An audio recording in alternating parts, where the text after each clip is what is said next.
சென்னையில பெஸ்ட் பரோட்டா எங்க கிடைக்கும்னு சொல்லி ஒரு 3 ஸ்பாட் சொல்றேன், சேவ் பண்ணி வச்சுக்கோங்க. ஃபர்ஸ்ட் இந்த சாஃப்ட் அண்ட் ஃபிளேக்கி பரோட்டா. பரோட்டாவை பிச்சு போட்டு ஸ்டெயினே பண்ண வேண்டாம், அப்படி வச்சாலே அப்படி தனித்தனியா வந்துடும், அவ்வளோ சாஃப்டா இருக்கும். அண்ணா நகர் 6th அவென்யூல இருக்க நியூ சிதம்பரம் மூர்த்தி கேஃபே. பரோட்டாவோட டிஃபால்ட்டா ஒரு சால்னா வந்துடும், கூடவே வந்து கடாய் சிக்கன் செம்ம மேட்டர் இருக்கும், அது கண்டிப்பா வாங்கிக்கோங்க. ஃபர்ஸ்ட் பரோட்டா நல்லா பிச்சு போட்டு சால்னா ஊற்றி ஊற வச்சுக்கணும்.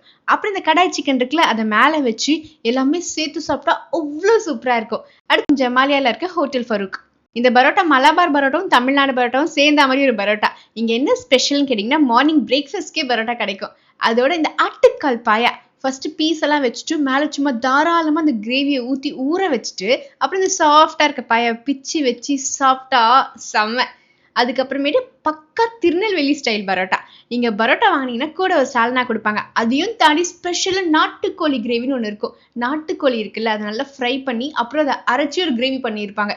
வச்சு போட்டு அந்த ஸ்பெஷல் நாட்டுக்கோழி கிரேவியோட மிக்ஸ் பண்ணி வச்சுட்டு அப்புறம் அவங்க கொடுக்குற சால்னா ஊற்றி ஊற வச்சு சாப்பிடணும். இது வந்து டி நகர்ல இருக்க நெல்லை வைரை மாளிகையில கிடைக்கும். ஸோ சென்னையோட பெஸ்ட் பரோட்டா எங்க கிடைக்குது, 3 ஸ்பாட் சொல்லியாச்சு. அப்புறம் என்னப்பா, ட்ரை பண்ணி பாருங்க, கொல்ல மாசா இருக்கும்.